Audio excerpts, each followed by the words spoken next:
उसके अंदर अपने पढ़ा डिस्ट्रीब्यूटिव प्रोनाउन, जिसमें हमने पढ़ा कि ईच, ईदर, नीदर ये डिस्ट्रीब्यूटिव प्रोनाउन होते हैं।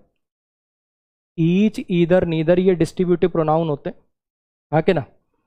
पिछली क्लास के अंदर अपन ने यही पढ़ा था, each, either, neither distributive pronoun होते हैं। फिर इन पे कैसे एरर आते हैं ये पढ़ाया आपको, इन पे कैसे एरर आते हैं ये पढ़ाया मैंने आपको। ईच, ईदर, नीदर पे एक तो एरर आता है कि वर्ब सिंगुलर वाला, है ना, कि इनके साथ वर्ब सिंगुलर लगती है, एक तो वो वाला एरर आता है। दूसरा मैंने पढ़ाया कि ईदर जो होता है ये कहता है दो में से कोई एक, मान लो 5 में से कोई एक कहना हो तो फिर एनी का यूज़ करना पड़ जाएगा।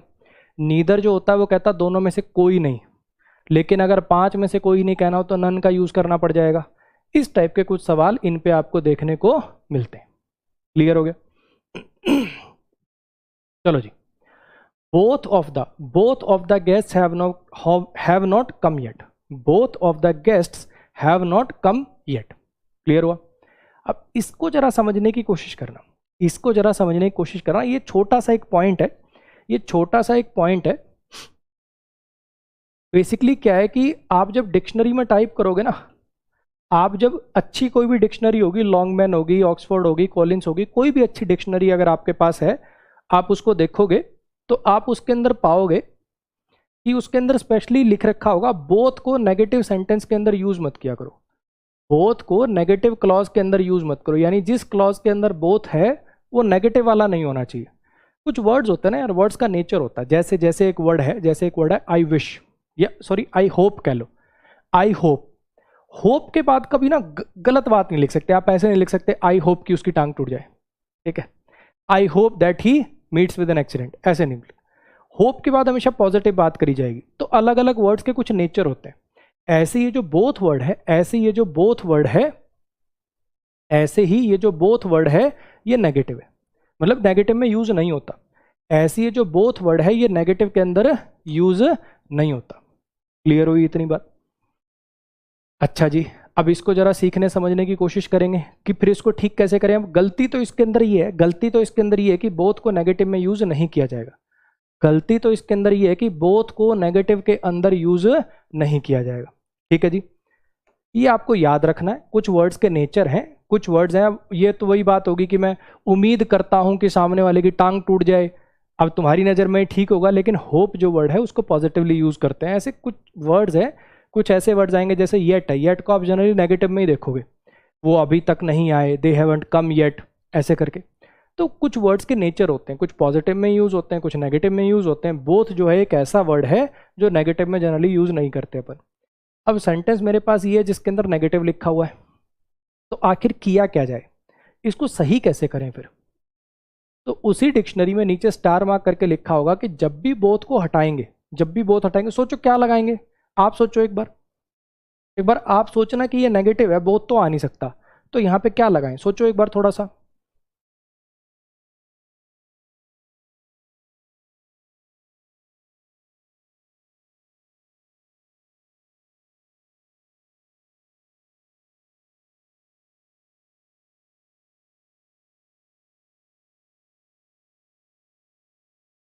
हाँ जी,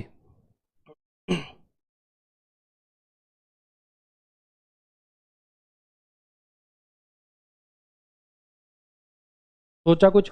अब जिन बच्चों ने ईच सोचा, अब याद करो थोड़ा सा, याद करो थोड़ा सा। ईच तो दो या दो से ज्यादा दोनों के लिए लगता है, मुझे तो एग्जैक्ट दो की बात करनी।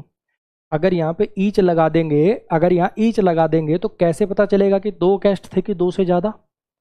अगर यहाँ ईच लगा दोगे तो कैसे पता चलेगा कि दो गेस्ट हैं कि दो से ज्यादा? तो ये वाला ऑप्शन तो इसलिए रेस से बाहर हो गया, हाँ कि ना। अच्छा, ईदर का मतलब होता है दो में से कोई सा भी एक, ईदर का मतलब है दो में से कोई सा एक। मुझे कहना है स्पेशली कि दोनों ही नहीं आए, दोनों ही टाइम पे नहीं आए, हाँ कि ना। तो इसका मतलब ये वाला भी सही नहीं है, एप्ट नहीं है। अब कुछ और वर्ड आप सोच सकते हो, ऑल लगा देते हैं सर, ऑल भी दो से ज़्यादा के लिए आता है। सर नन लगा देते हैं, नन भी दो से ज़्यादा के लिए आता है। सर एनी लगा देते हैं, एनी भी दो से ज़्यादा के लिए आता है। एक ऐसा वर्ड जो एग्जैक्ट दो के लिए आता हो, एक ऐसा वर्ड जो एग्जैक्ट दो के लिए आता हो और कहता हो दोनों में से कोई नहीं, एक ऐसा वर्ड जो कहता हो दोनों में से कोई नहीं, तो फिर वो काम कौन कर सकता है? नीदर कर सकता है। डिक्शनरी में भी जब आप देखोगे तो जहाँ ये लिखा होगा ना बोथ को नेगेटिव में यूज नहीं करते, वहाँ ये वाली बात भी लिखी होगी कि ये जो बोथ वर्ड है ना, इसको जब रिप्लेस करोगे, इसकी जगह कुछ लगाओगे तो वो क्या आएगा, नीदर आ जाएगा। लेकिन अब दिक्कत ये कि अगर आपने नीदर लगाया, अगर आपने नीदर लगाया तो नीदर तो डिस्ट्रीब्यूटिव नेचर का होता है, नीदर तो डिस्ट्रीब्यूटिव नेचर का होता है, हाँ क्या ना, एक डिस्ट्रीब्यूटिव प्रोनाउन होता है। ये तो कैसा प्रोनाउन है, ये तो सर डिस्ट्रीब्यूटिव प्रोनाउन है। अगर ये डिस्ट्रीब्यूटिव प्रोनाउन है तो वर्ब कैसी करनी पड़ जाएगी, सिंगुलर करनी पड़ जाएगी। दूसरी दिक्कत ये कि अगर सर नीदर आ गया नेगेटिव हो गया, अगर नीदर आ गया नेगेटिव हो गया तो फिर नॉट भी ड्रॉप करना पड़ेगा। अच्छा, कम क्या हो जाएगा, मेन वर्ब हो जाएगा, कम केम कम, पहली भी कम तीसरी भी कम, ये तीसरी फॉर्म है बच्चे, ये वर्ब की तीसरी फॉर्म है। ऑन प्रीपोजिशन है, टाइम इज प्रीपोजिशन का ऑब्जेक्ट है। अब यहाँ से अब ये ऐसे मत सोचना सर एक ही सेंटेंस में तीन तीन एरर, बोथ की जगह नीदर करना, हैव की जगह हैज करना, नॉट हटाना, सर तीन तीन एरर। बच्चे ये कोई एरर नहीं पढ़ा, ये आपको कॉन्सेप्ट बताया। क्या कॉन्सेप्ट बताया कि बोथ को जनरली हम नेगेटिव सेंटेंसेस के अंदर अवॉइड करते हैं, बोथ को नेगेटिव में हम अवॉइड करते हैं, तो उसकी जगह क्या लगाते हैं, उसकी जगह नीदर लगाते हैं। लेकिन ध्यान रखना, अगर नीदर को सब्जेक्ट बना लो, अगर नीदर को आपने सब्जेक्ट की जगह पे यूज लिया तो वर्ब सिंगुलर लगानी पड़ेगी और नॉट को हटाना पड़ेगा, हाँ कि ना। ये कॉन्सेप्ट है, अभी ये कोई एरर नहीं है, ये आपको बताइए बातें कि बोथ को नेगेटिव में यूज नहीं करते, बोथ हटा के नीदर लगाना पड़ता है, और नीदर के साथ क्या होगा, वर्ब सिंगुलर आएगी और नॉट नहीं आएगा, मतलब कोई और नेगेटिव वर्ड नहीं आएगा। ये हुआ कॉन्सेप्ट, ये हुआ कॉन्सेप्ट, और ये हुई इसकी एग्जीक्यूशन। ये एक प्रीवियस ईयर पेपर का सेंटेंस है, ये एक प्रीवियस ईयर पेपर का सेंटेंस है। बताओ जरा इसमें क्या होगा। तो देखो मैंने ना बोल भी दिया, फिर भी सर एग्जाम में आए तो कौन से पार्ट में एरर मार्क करेंगे, एग्जाम में ये क्यों आएगा भाई, ये कॉन्सेप्ट है बच्चे, इससे कॉन्सेप्ट बताया है, ये कॉन्सेप्ट है, इसको अप्लाई करवाऊंगा अभी। यहाँ बात बताइए, करो जरा इसको।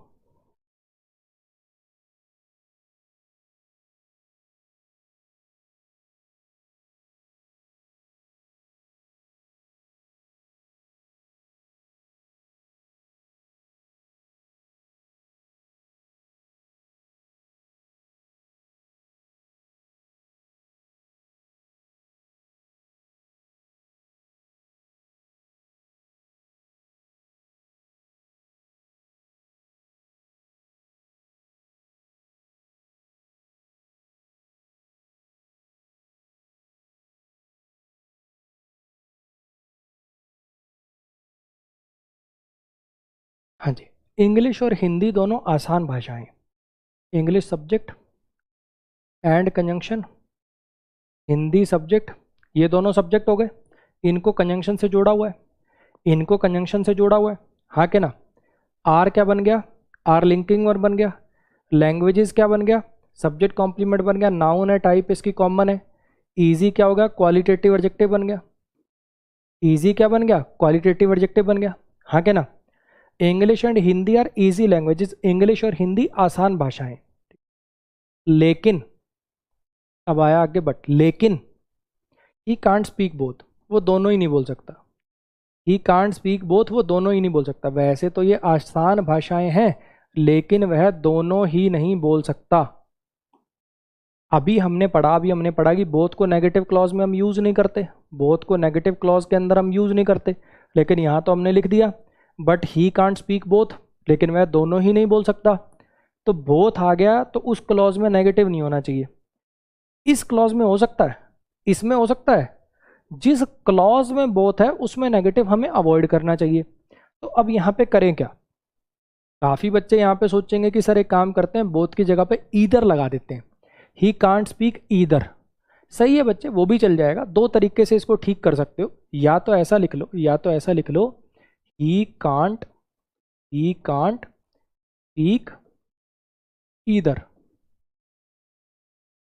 या तो ये लिख लो, ठीक है। या फिर इसमें जो बेस्ट पॉसिबल है, या फिर इसमें जो बेस्ट पॉसिबल है वो लिख लो, he can speak neither, he can speak neither,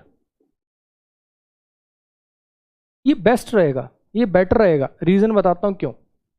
और ये जो ईदर लगाओ चाहे नीदर लगाओ, ये स्पीक वर्ब का ऑब्जेक्ट बन जाएगा, ये तो आपको पता ही है।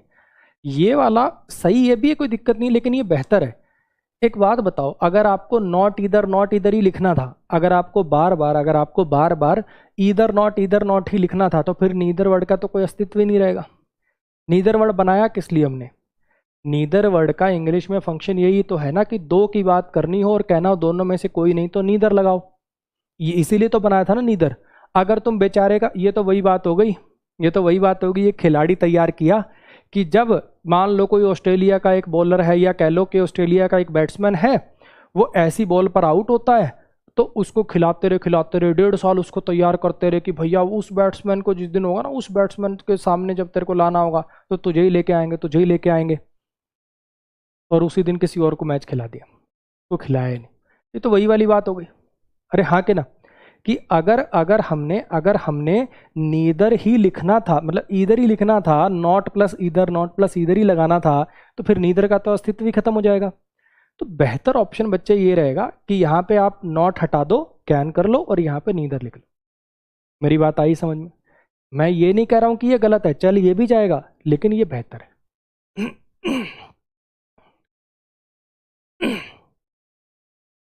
क्लियर हो गया? हाँ जी, क्लियर हो गया। चलो जी, नेक्स्ट पे आ जाइए।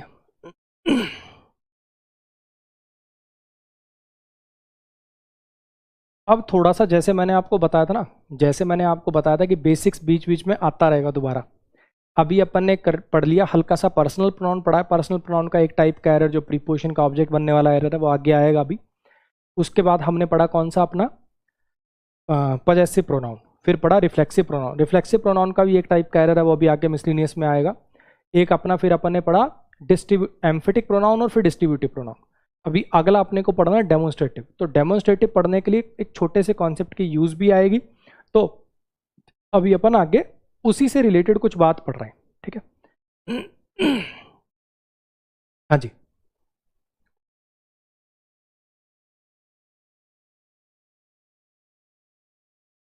मुझे पता था कोई ना कोई बच्चा ऐसा जरूर पूछेगा, सर सर एक बात बताओ, अगर सर ऐसे ना स्लैश ला दें, ऐसे सर अगर स्लैश लगा दें कि एक स्लैश यहाँ हो गया, एक स्लैश यहाँ हो गया, और एक स्लैश सर यहाँ लगा देते हैं, ऐसा कर देते हैं, फिर सर क्या होगा?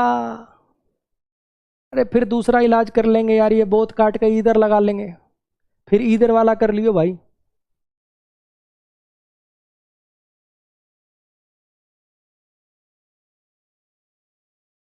चलो आ जाइए जरा।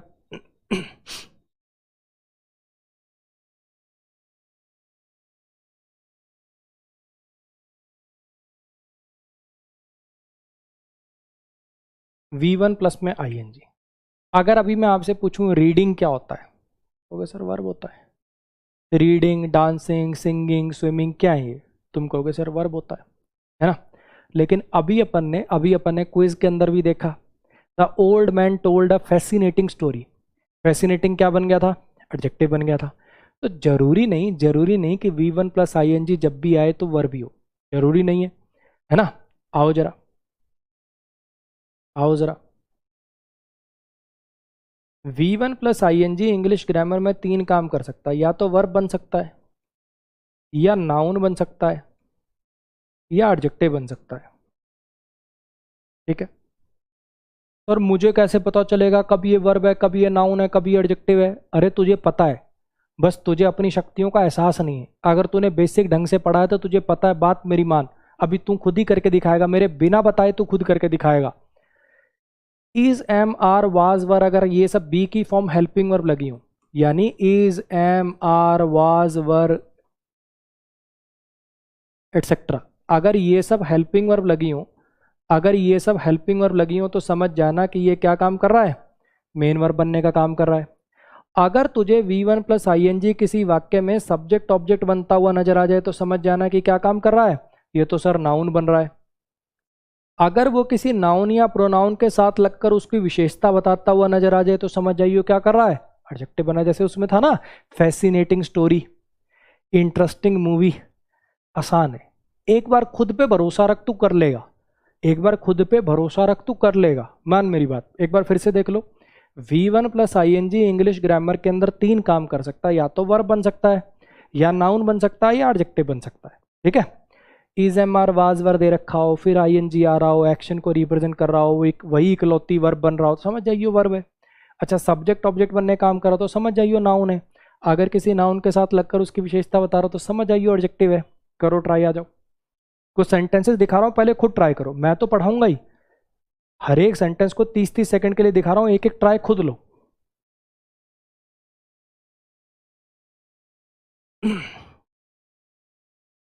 सोचो इसके बारे में, क्या बनना चाहिए, सोचो।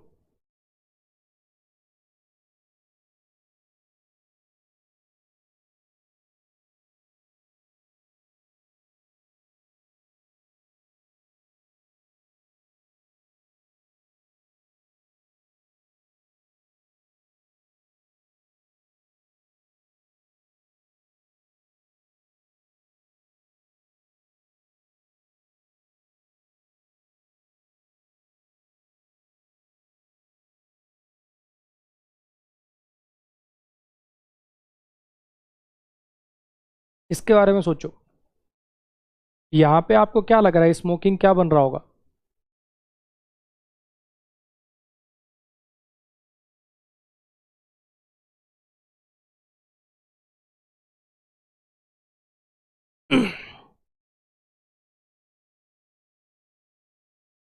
मैंने अभी पढ़ाया नहीं है देखो, लेकिन पूरी क्लास सही आंसर दे रही है।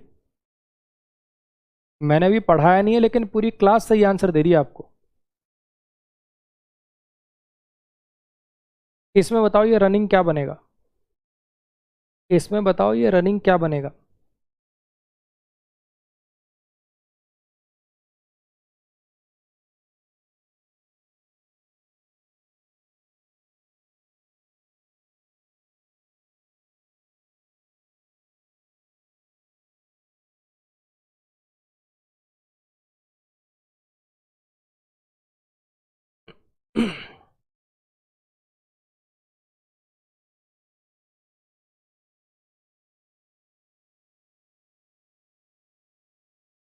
इसमें सोचो ये शाउटिंग क्या बनेगा?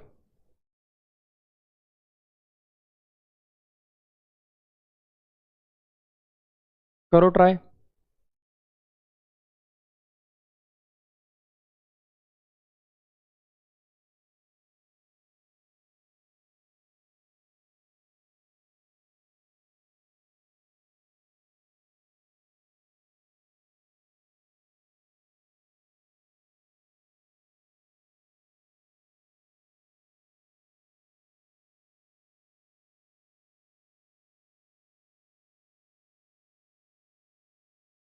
सोचो इसको थोड़ा ध्यान से, दोबारा सोचो, अच्छे से सोचो, बढ़िया से सोचो, थोड़ा दिमाग लगा के ट्राई करो इसको तोड़ने की। एक ट्राई करो इसको तोड़ने की, तोड़ते ही थोड़ा दिमाग चलेगा, अरे ये क्या सोच रहा था मैं। करो ट्राई।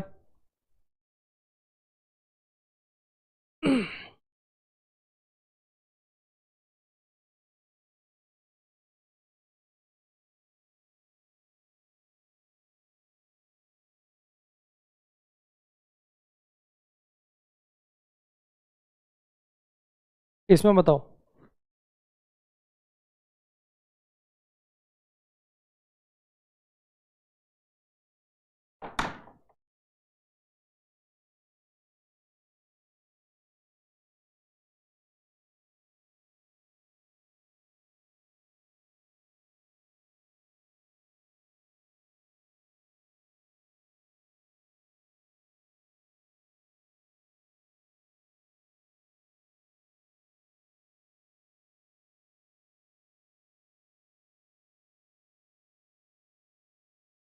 कंसोल माने होता है सांत्वना देना, कंसोल माने होता है सांत्वना देना। हाँ जी। तो मैंने तो तुम्हें पढ़ाया ही नहीं, फिर तुम्हें कैसे पता चल गया ये सब? मैंने तो तुम्हें भी पढ़ाया नहीं, बताया नहीं, फिर कैसे पता चल गया तुम्हें ये सब? क्योंकि बेसिक्स में ये सारी चीज़ें आपको बता दी गई कि नाउन क्या होता है, एडजेक्टिव क्या होता है। अब आप वर्ड को रट के नहीं, अब आप फंक्शन क्या कर रहा है उससे डिफाइन कर पा रहे हो। समझ आ रही मेरी बात? जिसने बेसिक से पहली क्लास के पहले सेंटेंस से क्लास लगाई है, अब आप इसको इस बेसिस पे नहीं कि आईएनजी आ रहा है तो वर्ब होगा, एलवाई आ रहा है तो एडवर्ब होगा, आईयूएन आ रहा है तो नाउन होगा, उस बेसिस पे नहीं, आप चेक कर रहे हो कि इसी फंक्शन क्या कर रहा है और उस बेसिस पे बता पा रहे हो। हाँ कि ना? अच्छा जी, फिर से देखिए, देखो अगर मैं इसको एडजेक्टिव कह दूं, नाउन कह दूं, तो फिर इस सेंटेंस में वर्ब कहाँ बचेगी?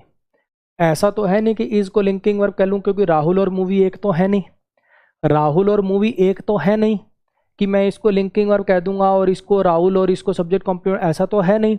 तो ऑब्वियस बात है कि इसी को मेन वर्ब बनना और कोई चारा ही नहीं है सेंटेंस में। तो यहाँ पे राहुल क्या बन गया? सब्जेक्ट बन गया। वो सारी बातें अब देखो पुरानी हो गई, पार्ट्स ऑफ स्पीच नाउन है, टाइप प्रॉपर है, वो सब बात यहाँ अब आपके आ गई। ये हेल्पिंग वर्ब बन गया, ये मेन वर्ब बन गया और ये ऑब्जेक्ट बन गया। स्मोकिंग कॉजेज कैंसर, धूम्रपान करने से कैंसर होता है। कॉज, कॉज्ड, कॉज्ड क्या बन गया? वर्ब बन गया। खुद सोचो, अगर ये वर्ब होता तो इससे पहले is, am are, was verb, कोई ना कोई हेल्पिंग वर्ब लगी होती, क्योंकि आईएनजी फॉर्म से पहले हेल्पिंग वर्ब आती और क्यों आती ये भी बताया था कि आईएनजी आईएनजी आईएनजी तो हर कॉन्टिन्यूस में आता है। पता कैसे चलता है? प्रेजेंट है, पास्ट है, फ्यूचर है, हेल्पिंग वर्ब से पता चलता है ना। अगर हेल्पिंग वर्ब नहीं होगी तो पता ही नहीं चलेगा। तो V1 प्लस आई जब भी मेन वर्ब बनेगी तो उससे पहले हेल्पिंग वर्ब जरूर आएगी, यहाँ पे नहीं आ रही। दूसरी बात, कॉजेज जब वर्ब आ चुकी है तो ये वर्ब कैसे हो सकती है? दो वर्ब एक साथ कैसे आ सकती हैं बिना कंजंक्शन के? तो ये सारी बातें मैं चीख चीख के बता रही हैं कि ये वर्ब तो है नहीं। ये एडजेक्टिव भी नहीं हो सकता। अगर एडजेक्टिव होता तो इसके बाद कोई नाउन लिखा होता, अगर ये एडजेक्टिव होता तो इसके बाद कोई ना कोई नाउन लिखा होता, हाँ कि ना। जैसे रनिंग हॉर्स है, जैसे अपन ने अभी देखा रनिंग हॉर्स था, तो वो रनिंग एडजेक्टिव बन रहा था, आगे नाउन लिखना पड़ता ना। ऐसा कोई नाउन भी नहीं है। तो सारी बातों ने चीख चीख के बताया कि ये खुद ही सब्जेक्ट बन रहा है जी, ये यहाँ पे नाउन है। धूम्रपान करने से कैंसर होता है, ये कैंसर क्या बन गया? ऑब्जेक्ट बन गया। क्लियर होगी इतनी बात? Salman shot the running deer, Salman ने गोली मार दी भागते हुए हिरण को। शूट, शॉट, शॉट क्या बन गया? वर्ब बन गया। किसने गोली मारी? सलमान ने। किसको गोली मार दी? हिरण को। तो ये क्या बन गया? ऑब्जेक्ट। क्लियर हुआ? Salman shot the running deer. अब यहाँ पे तुम्हें पता है रनिंग वर्ब नहीं हो सकता। क्यों नहीं हो सकता? इससे पहले इज, एम, आर, वाज, वर ये सब कहाँ है? पहली बात, ये सर नाउन भी नहीं हो सकता। वर्ब के ना होने के तो बथेरे हिंट है। पहले वर्ब आ चुकी है, वर्ब नहीं हो सकता। वर्ब से पहले कभी आर्टिकल नहीं आता। ये तो डियर की विशेषता बता रहा, भागता हुआ हिरण। दुनिया जहान के लॉजिक्स हैं, बिल्कुल साफ साफ चमक चमक के नाच नाच के बता रहा है। हाँ के ना? तो यहाँ पे ये रनिंग क्या बन जाएगा? एडजेक्टिव बन जाएगा। नाउन क्यों नहीं हो सकता? सब्जेक्ट ऑब्जेक्ट आ गए, नाउन रख के करूंगा क्या? क्या बनाऊंगा इसको बताओ? तो इसका मतलब ये किसका काम कर रहा है यहाँ पे? एडजेक्टिव का। क्लियर हुआ? हाँ जी। They started shouting in the class. They started shouting in the class. उन्होंने क्लास में चिल्लाना शुरू कर दिया। स्टार्टेड क्या बन गया? वर्ब बन गया। दे क्या बन गया? सब्जेक्ट बन गया। दे सब्जेक्ट है, स्टार्टेड वर्ब है। They started. अच्छा, इन प्रीपोजिशन है, क्लास इसका ऑब्जेक्ट है। अब सोचो जरा, हाँ जी, इन प्रीपोजिशन है और क्लास क्या इसका ऑब्जेक्ट है।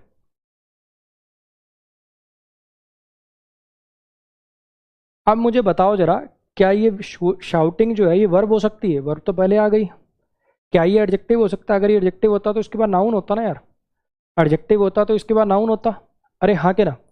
एडजेक्टिव होता तो इसके बाद नाउन होता। तो ये क्या बन गया? ऑब्जेक्ट बन गया। हाँ के ना? दे started shouting in the class. They subject है, स्टार्टेड वर्ब है, शाउटिंग इसका ऑब्जेक्ट है, इन प्रीपोजिशन और ये इसका ऑब्जेक्ट। तो यहाँ पे दे स्टार्टेड वर्ड क्या शुरू कर दिया इन्होंने? क्या शुरू कर दिया इन्होंने? उन्होंने चिल्लाना शुरू कर दिया। हाँ के ना? उन्होंने क्या शुरू कर दिया? चिल्लाना शुरू कर दिया। तो ये शाउटिंग क्या बन गया? इसका ऑब्जेक्ट बन गया। क्लियर होगी इतनी बात? यानी ऑब्जेक्ट बन गया तो ऑब्वियसली नाउन बन गया। ऑब्जेक्ट बन गया तो ऑब्वियसली क्या बन गया? नाउन बन गया। The mother consoled the crying child. वो जो माँ थी उसने रोते हुए बच्चे को शांत किया, उसको सांत्वना दी। मदर क्या बन गया? सब्जेक्ट बन गया। कंसोल्ड क्या है? वर्ब बन गया। किसको सांत्वना दी? बच्चे को। तो ये क्या बन गया? ऑब्जेक्ट बन गया। हाँ के ना? अच्छा, कौन सा बच्चा? कैसा बच्चा? रोता हुआ बच्चा। ये वर्ब नहीं हो सकता क्योंकि वर्ब आ चुकी है। ये वर्ब नहीं हो सकता क्योंकि द आर्टिकल लगा हुआ है। ये वर्ब नहीं हो सकता है तो नाउन की विशेषता बता रहा है। ये नाउन नहीं हो सकता क्योंकि सब्जेक्ट ऑब्जेक्ट ऑलरेडी आए बैठे हैं। तो इसका मतलब पता चल गया कि ये क्या काम कर रहा है? एडजेक्टिव का काम कर रहा है। क्लियर हो गया? हाँ जी। खुशबू जी, जो क्लास में पढ़ाया जा रहा है उसको पढ़ लीजिए, वरना पेपर में भी नथिंग डूइंग हो जाएगा आपका। जो क्लास में पढ़ाया जा रहा है ना बच्चा, उसको पढ़ ले, वरना पेपर से बाहर निकलोगे कोई पूछेगा क्या करके आए, नथिंग डूइंग। इस पे आइए, this movie was really interesting. अब इनको करिए ट्राई, अब इनको करिए जरा ट्राई।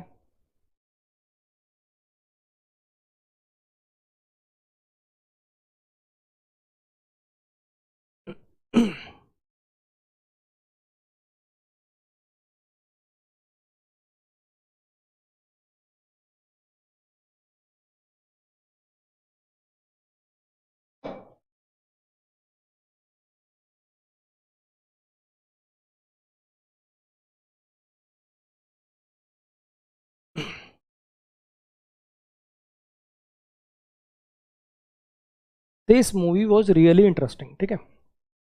अब हो सकता है कि कुछ बच्चों के माइंड में ये आए कि मूवी सब्जेक्ट है, दिस क्या हो गया, दिस डेमोन्स्ट्रेटिव एडजेक्टिव हो गया, ठीक है।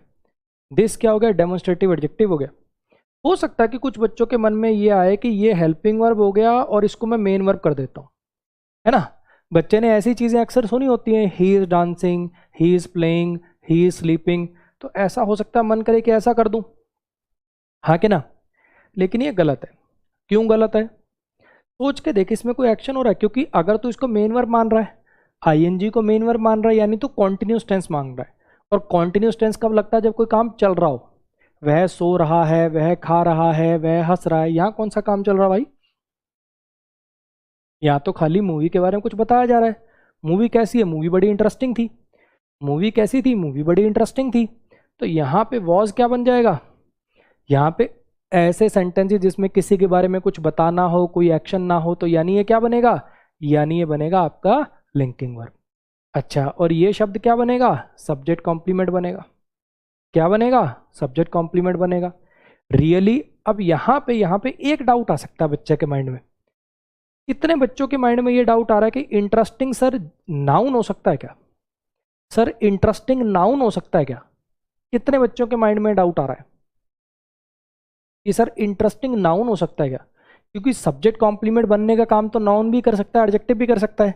तो यहां इस आईएनजी को नाउन कहोगे कि एडजेक्टिव कहोगे, इस आईएनजी को नाउन कहोगे कि एडजेक्टिव कहोगे।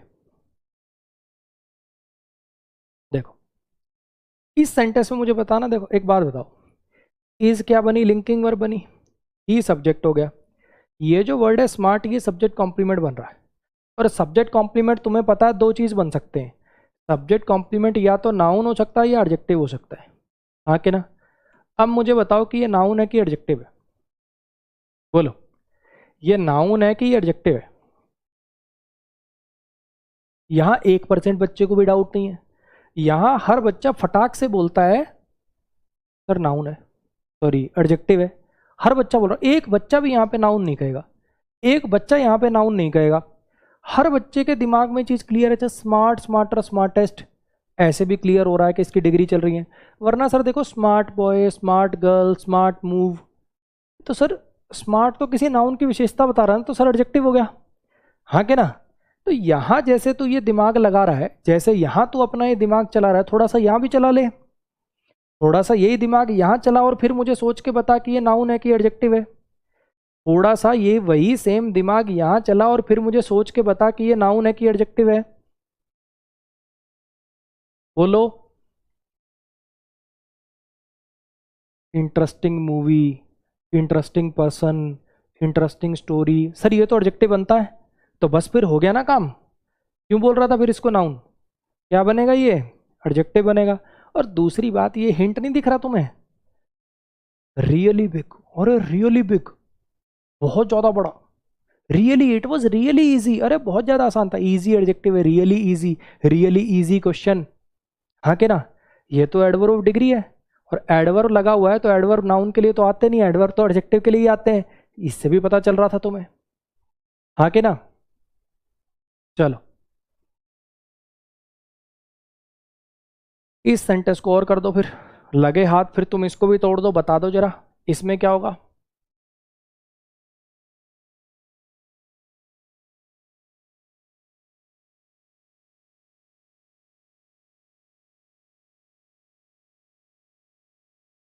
करण's performance in the match was outstanding. Karan की जो परफॉर्मेंस थी ना मैच में, करण की जो मैच में परफॉर्मेंस थी वो आउटस्टैंडिंग थी। अरे बड़ी गजब, हटके। अगर इस सेंटेंस की बात करें तो सब्जेक्ट कौन बनेगा? परफॉर्मेंस बनेगा। अगर आपको याद हो, ये जो करण हो गया, राहुल हो गया, ये सब क्या होते हैं? इनको बोलते हैं पॉजेसिव केस ऑफ नाउन। क्या बोलते हैं इनको? Possessive case of noun. ये किसी सेंटेंस में सब्जेक्ट ऑब्जेक्ट बनने का काम नहीं करते, ये तो बस किसी पर पोजीशन बनाने का काम करते हैं। सब्जेक्ट कौन है? परफॉर्मेंस। इन प्रीपोजिशन है, मैच इस प्रीपोजिशन का ऑब्जेक्ट है। उसकी जो परफॉर्मेंस थी ना मैच में, वो आउटस्टैंडिंग थी। अब ऐसा कर दें क्या, बताओ कि ये हेल्पिंग वर्ब है, ये मेन वर्ब है, बोलो करें ऐसा? ऐसा करें क्या कि ये हेल्पिंग वर्ब है, ये मेन वर्ब है? कर दें क्या ऐसा? नहीं। क्यों ना कर दें? क्योंकि सर यहाँ एक्शन नहीं हो रहा, किसी चीज़ के बारे में कुछ बताया जा रहा है कि उसकी परफॉर्मेंस कैसी थी? आउटस्टैंडिंग थी। तो इसका मतलब इसको लिंकिंग वर्ब मानना पड़ेगा और इसको क्या मानना पड़ेगा? एडजेक्टिव मानना पड़ेगा। इतनी बात क्लियर हो गई? हाँ जी, चलो जी। अब तुम्हें मैं असली जो टॉपिक है वो बता देता हूँ। ये जो अभी हमने जितना पढ़ा, ये जो अभी हमने इतना पढ़ा, ये मैंने आपको बेसिक्स पढ़ाए हैं जेरंड के, प्रेजेंट पार्टिसिपल के, जिनको आप एडवांस वर्ब टॉपिक के नाम से जानते हो। एक टॉपिक आपने सुना होगा एडवांस वर्ब, बुक्स में इसके लिए हेडिंग डाल रखी होती है एडवांस वर्ब। थोड़ा बड़ा लिख देता हूँ यार, तुम नोट्स बनाओगे ना, किसी ने ना सुन रखा हो पहले, ज़रूरी तो नहीं ना जिसने पहले कोचिंग ले रखी हो सारे वही आए हो। ले, ठीक है। एक्चुअली जो मैंने अभी आपको टॉपिक पढ़ाया, अगर मैं पहले ही हेडिंग लिख देता ना कि जिरंड पढ़ा रहा हूँ या प्रेजेंट पार्टिसिपल पढ़ा रहा हूँ, तो कई बच्चे ऐसे होते पहले ही जिगरा छोड़ जाते हैं। ना ना हमें ना आ सकता समझ में, कान में ऐसे ऐसे डांटे फंसा लेते हैं। नहीं नहीं, मैं तो हिंदी मीडियम का हूँ, मेरे भैया ने कहा था 3 साल से पहले, तुझे नहीं समझ में आएगा कुछ भी। सुनते ही नहीं, कोशिश ही नहीं करते। जबकि इतनी मुश्किल चीज़ें होती नहीं, कई बार चीज़ें वही, जैसे मैंने आपको पहले एग्जाम्पल दिखाया था, बताया था ना, स्कूल में बच्चे को नाम रख दिया ठाकुर कमलेश प्रताप सिंह राठौड़ जमुना पार वाले हैं, और घर में उसी का नाम बच्चे, उसकी दादी उसको कह रही है अरे कालू निक्कर में हक दियो, घर में उसकी कोई वैल्यू नहीं। तो वही वाली बात है, कई बार क्या होता है, जबरदस्ती हम चीजों के नए नए मार्केट में नाम निकाल दिया, जिरंड है कुछ नहीं। V1 प्लस ING नाउन की तरह से काम करता हुआ दिख जाए तो उसको जिरंड कहते हैं। V1 प्लस ING एडजेक्टिव की तरह से काम करता हुआ दिख जाए तो उसको प्रेजेंट पार्टिसिपल कहते हैं। इतनी सी बात है। वर्ब हो तो वर्ब ही कह लेना। अब यहाँ पे हमें दिख गया कि ये स्मोकिंग क्या है, V1 प्लस ING अगर नाउन की तरह से काम करता हुआ हमें मिल गया तो फिर उसका गली मोहल्ले में इज्जत बनाने के लिए उसका नाम होता है जी जिरंड, उसका नाम होता है जी जिरंड। V1 प्लस ING अगर एडजेक्टिव की तरह से काम करता हुआ मिल गया तो गली मोहल्ले में उसकी इज्जत बनाने के लिए उसे हम कह देंगे पार्टिसिपल। है कुछ नहीं, present participle. V1 plus ING अगर किसी सेंटेंस के अंदर ऑब्जेक्ट बन गया, यानी नाउन बन गया तो फिर उसका हाई फाई नाम हम क्या कर देंगे? जिरंड कर देंगे। यहाँ पे एक डाउट मैं पहले क्लियर कर दूं, एक डाउट मैं और क्लियर कर दूं आपको, कि काफ़ी बच्चे पूछ रहे सर ये, अच्छा सर ये नाउन है तो कौन सी टाइप का नाउन है? बच्चे इनकी टाइप नहीं होगी, ये वर्ब से बने हुए ना, ये वर्ब से बने हुए ना। और एक बच्चा जैसे अभी क्लास में डाउट पूछ रहा था कि सर शाउटिंग तो चिल्लाना ये तो एक्शन है ना सर, एक्शन है तो नाउन कैसे हुआ? एक्चुअली इसको आगे चल के आपको पढ़ाऊंगा, कि ये बेसिकली नाउन प्लस वर्ब है। ये बेसिकली काम नाउन का कर रहा है लेकिन इसमें वर्ब का भी अंश है, ये नाउन प्लस वर्ब है। और जैसे ये वाला है ना, देखो ये असलियत में ये एडजेक्टिव प्लस वर्ब है। ये टॉपिक आगे का है, ये आगे आना है, ठीक है। ये कहने का मतलब यार, अभी मान लो मैं जिरंड पढ़ा दूंगा तो आपको कुछ समझ में नहीं आएगा, ये मेरा तरीका है पढ़ाने का। आपने एक चीज नोटिस करी होगी, जब मैंने पहले दिन आपको कुछ पढ़ाया, उस दिन मैंने जो सेंटेंसेस लिखे उसमें कहीं भी ऐसी कोई बात नहीं लिखी जो अगले टॉपिक में आनी थी। यानी पहले दिन अगर मैंने आपको qualitative, quantitative, adverb of time ये सब नहीं पढ़ाया तो मैंने ऐसी बातें लिखी जो पहले दिन बच्चा समझ सके। फिर दूसरे दिन उस लेवल को पढ़ाया, तीसरे दिन मैंने और बातें लिखी, ये आउटसाइड आउटसाइड जैसे आज आपको क्विज का डिस्कशन किया कि आउटसाइड एडवर्ब भी हो सकता है, आउटसाइड प्रीपोजिशन भी हो सकता है, पहले दिन समझाने की कोशिश करता तो आधे बच्चे डिमोरलाइज हो जाते। तो मैंने अपना कोर्स इस हिसाब से स्ट्रक्चर कर रखा है। अब देखो इसको मैं तारीफ, मतलब तुम सोचोगे शायद अपनी तारीफ कर रहा है, लेकिन जिन बच्चों ने पहले कोर्स कर रखा है, जिन बच्चों ने पहले किसी से कोर्स कर रखा है, किसी से, मेरे से नहीं, मेरे से किया होगा तो बढ़िया किया होगा, किसी और से अगर किया है, तो आप सोचना कि जितना स्ट्रक्चर्ड यहाँ पे चल रहा है कि पहले ये, अच्छा फिर ये पढ़ाया, फिर ये पढ़ाया, फिर ये पढ़ाया, ऐसे धीरे धीरे धीरे धीरे सीढ़ियां चढ़ने की फील आ रही है, ऐसा आपने नहीं देखा होगा। हाँ जी। Salman shot the running deer. अब मैंने इसके अंदर क्या बताया कि V1 प्लस ING अगर एडजेक्टिव है तो उसका हाई फाई नाम क्या, प्रेजेंट पार्टिसिपल है। ठीक है, यहां पे फिर क्या बन गया, नाउन बन गया तो जिरंड कह दिया, हाई फाई नाम है बस, कुछ नहीं है। यहां एडजेक्टिव बन गया तो प्रेजेंट पार्टिसिपल कह दिया, यहां पे फिर से एडजेक्टिव बन गया तो फिर से प्रेजेंट पार्टिसिपल कह दिया। ये हाई फाई नाम है और कुछ नहीं है। ठीक है, यहां पे एडजेक्टिव बन गया, फिर से प्रेजेंट पार्टिसिपल कह दिया, और ये एडजेक्टिव है, सब्जेक्ट कॉम्प्लीमेंट का काम कर रहा है, वो आपको पता ही है। लिंकिंग वर्क के बाद जब एडजेक्टिव आते हैं तो सब्जेक्ट कॉम्प्लीमेंट, वो तो पता ही है आपको। क्लियर होगी इतनी कहानी? इतनी कहानी अभी तक की बिल्कुल क्रिस्टल क्लियर है। जिसको वॉशरूम वगैरह जाना, 2 मिनट में जल्दी सी भाग के जाके आओ। इस 10 हो गए। चलो, आज मतलब कोई नया प्रोनाउन नहीं शुरू हो पाएगा, वैसे मैंने सोचा था डेमोन्स्ट्रेटिव प्रोनाउन आज चालू हो जाएगा, कोई बात नहीं। चलो अभी थोड़ा सा इसी का टॉपिक अभी थोड़ा सा और बचा हुआ आगे। प्रेजेंट पार्टिसिपल पढ़ लिया तो पास्ट पार्टिसिपल भी आज ही रगड़ेंगे, क्यों टेंशन ले रहे हो। आ जाइए। जैसे अभी हमने देखा कि V1 प्लस ING दो काम, तीन काम कर लेता है, वर्ब बनना, नाउन बनना, एडजेक्टिव बनना। ऐसे ही ये जो वर्ब की थर्ड फॉर्म है, अभी अगर मैं आपसे पूछूं ईटन क्या होगा, तुम कहोगे वर्ब होगा। अभी अगर मैं पूछूं स्टोलन क्या होगा, तुम कहोगे वर्ब होगा। लेकिन नहीं, वर्ब की जो थर्ड फॉर्म होती है, वर्ब की जो थर्ड फॉर्म होती है, ये वर्ब भी बन जाती है और एडजेक्टिव भी बन जाती है। फिर तुम कहोगे सर मुझे कैसे पता चलेगा, मुझे क्या सपने आएंगे, मुझे कैसे पता चलेगा, मुझे क्या सपने आएंगे, है ना। तो भाई तुझे पता है, बस तुझे ये नहीं पता है कि तुझे पता है। ठीक, तुझे पता है कि कैसे पता चलेगा, लेकिन बस तुझे ये नहीं पता है कि तुझे पता है। एक बार सेंटेंस देख तो खुद ही बता देगा। वर्ब की थर्ड फॉर्म से पहले एक पहचान होती है, उसके पहले हैव की फॉर्म हेल्पिंग वर्ब होती है। हैज, हैव, हैड, ये सब जो होती है ना, हैज, हैव, हैड, ये सब हेल्पिंग वर्ब के रूप में नजर में आएंगी जब ये वर्ब होगा। और जब ये एडजेक्टिव होगा तो किसी नाउन के साथ लगकर उसकी विशेषता बता रहा होगा। इतनी सी बात है। ठीक है,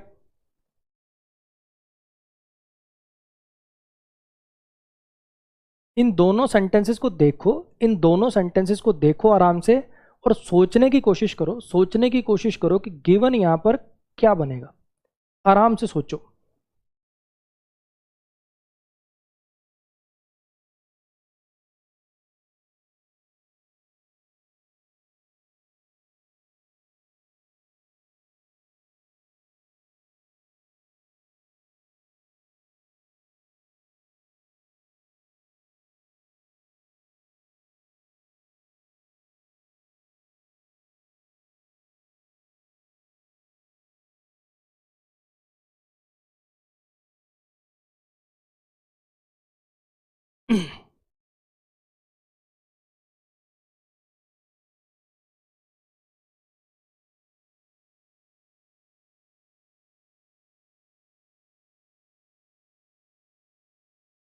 चलो, लगे हाथ इसको भी कर दो, मैं फिर ही डिस्कस कर दूंगा। मुझे लग रहा है कि तुम कर तो रहे ही हो अपने आप। इसको भी बता दो जरा।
अरे यार मुझे लग रहा तुम ये भी कर ही दोगे, मुझे लग रहा कि तुम ये भी कर ही दोगे, इसमें बताना जरा।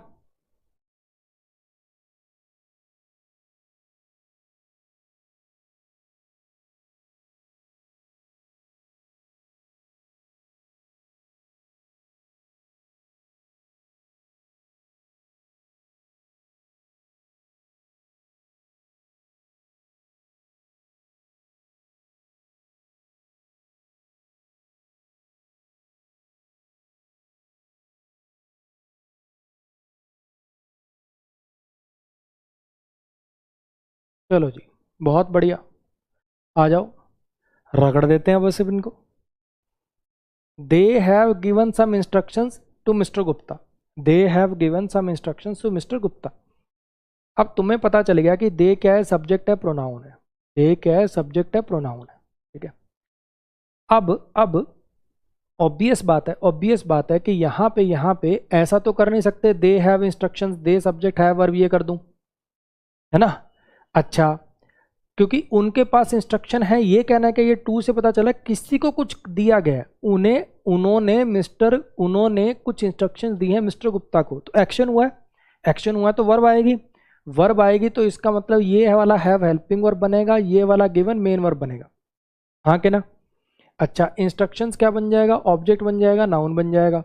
कितनी instructions, some instructions, quantitative adjective, to preposition है, मिस्टर गुप्ता प्रीपोजिशन का ऑब्जेक्ट हो गया। क्लियर हो गई इतनी बात। हाँ जी, नीचे वाले सेंटेंस पे आइए। हमारे जो सोल्जर्स हैं, सोल्जर्स क्या हो गए, सब्जेक्ट हो गए। आर ने सोल्जर पर पोजेशन बना दिया तो ये पजेसिव एडजेक्टिव हो गया। फॉलोड क्या हो गया जी, वर्ब हो गया। हमारे सोल्जर्स ने फॉलो की थी, हमारे सोल्जर्स ने फॉलो की थी सारी की सारी इंस्ट्रक्शंस, तो इंस्ट्रक्शंस क्या हो गया, ऑब्जेक्ट हो गया, ठीक है। अब यहाँ पे जरा समझने की कोशिश करना, ये गिवन क्या बनेगा। फॉलोड वर्ब आ चुकी है तो गिवन वर्ब कैसे आ सकती है, दो दो वर्ब एक साथ बिना कंजंक्शन के, वर्ब से पहले आर्टिकल थोड़ी आता है। ये गिवन तो सर इंस्ट्रक्शन की विशेषता बता रहा है, जो नाउन की विशेषता बता रहा है उसको क्या कहते हैं, एडजेक्टिव कहते हैं। क्लियर हो गया। ऐसे यहाँ पे I used a calculator for all these calculations, मैंने कैलकुलेटर का यूज किया था इन सब कैलकुलेशंस के लिए। आई सब्जेक्ट है, यूज्ड वर्ब है, कैलकुलेटर इसका ऑब्जेक्ट है, फॉर प्रीपोजिशन है, कैलकुलेशंस इस प्रीपोजिशन का ऑब्जेक्ट है, ऑल और दीज दोनों इसके लिए एडजेक्टिव हो गए।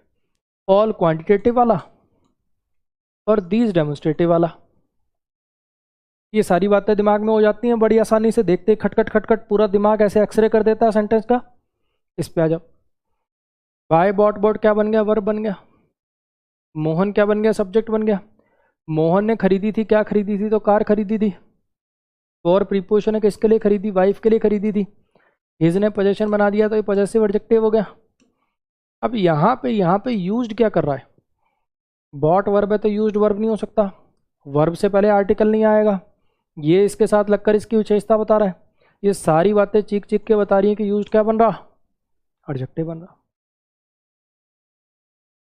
सबके सब चुने गए एमपीज को बुलाया गया प्रधानमंत्री के द्वारा, जितने एमपी चुन के आए थे प्रधानमंत्री ने उनको इनवाइट किया, कोई डिनर के लिए, कोई पॉलिसी के लिए, एक्स वाई, हाँ के ना। बी की फॉर्म के साथ जब V3 आता है, बी की फॉर्म के साथ V3 आता है तो ये पैसिव को दिखाता है, ये पैसिव को रिप्रेजेंट करता है। बाय प्रीपोजिशन और प्राइम मिनिस्टर इस प्रीपोजिशन का ऑब्जेक्ट होगा। क्लियर होगी इतनी बात। प्राइम मिनिस्टर का पी कैपिटल कर लेना, पोस्ट का नाम, ठीक। अच्छा, अब यहाँ पे एमपीज को बुलाया गया, कुछ याद आ रहा है। एक्टिव वॉइस में सब्जेक्ट होता है जो काम को करता है, पैसिव वॉइस में सब्जेक्ट वो होता है जिस पर काम किया जाता है, वॉइस पैसिव लगी हुई है। डूअर कौन है, प्रधानमंत्री। किनको बुलाया गया, एमपीज को, तो रिसीवर है। पैसिव में सब्जेक्ट कौन होता है, रिसीवर होता है। पैसिव में सब्जेक्ट कौन होता है, रिसीवर होता है। कुछ बातें याद आ रही हैं। तो इस दिन के लिए आपको पैसिव का बेसिक पढ़ाया था, वरना आप क्या सोचते, काम हो रहा बुलाने का, बुला किसने, बुलाया किसने, प्रधानमंत्री ने, तो इसको सब्जेक्ट लिखते हैं आप। आपको पैसिव का बेसिक पढ़ा दिया तो आपको पता चलेगा कि पैसिव में सब्जेक्ट कौन होता है, जो जिस पर काम किया जाता है। इसकी बात अगर करें अपन, ऑल क्या हो गया, क्वांटिटेटिव एडजेक्टिव हो गया। ऑल क्या हो गया, क्वांटिटेटिव एडजेक्टिव हो गया। अब ये यार इलेक्टेड वर्ब तो हो नहीं सकता, वर्ब ये आ रही, ये आ रही, बीच में कंजंक्शन कहाँ है? हाँ कि ना? और ये कौन सी वर्ब है यार? एडजेक्टिव आया, नाउन है, बीच में वर्ब पड़ी है, ऐसी कौन सी वर्ब होती है? तो ये हिंट आपको मैंने चुने गए एमपीज, कैसे एमपी? चुने गए एमपीज, दी गई इंस्ट्रक्शंस।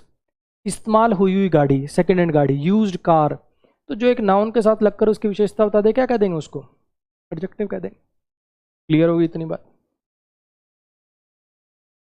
अब जो टॉपिक का असली नाम है वो भी लिख लेते हैं।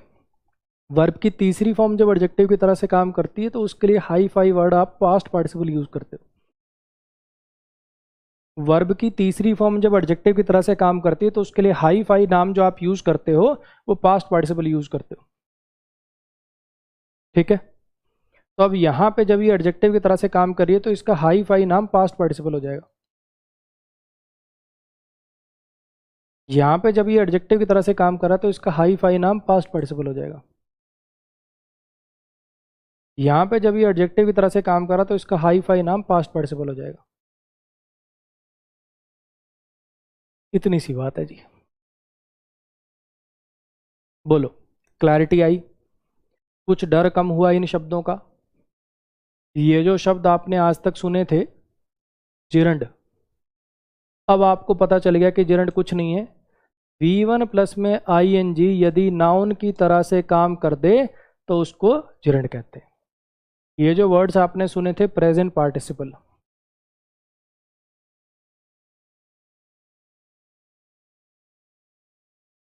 कुछ नहीं है सर, ये V1 प्लस ING अगर किसी वाक्य में एडजेक्टिव के जैसा काम कर दे तो उसको प्रेजेंट पार्टिसिपल कह देते हैं। ये जो वर्ड आपने सुने थे पास्ट पार्टिसिपल, अरे कुछ नहीं है सर, V3 अगर किसी सेंटेंस में एडजेक्टिव की तरह से काम कर देगी तो उसको पास्ट पार्टिसिपल कह देंगे। इतनी सी बात थी, सिर्फ इतनी सी बात है।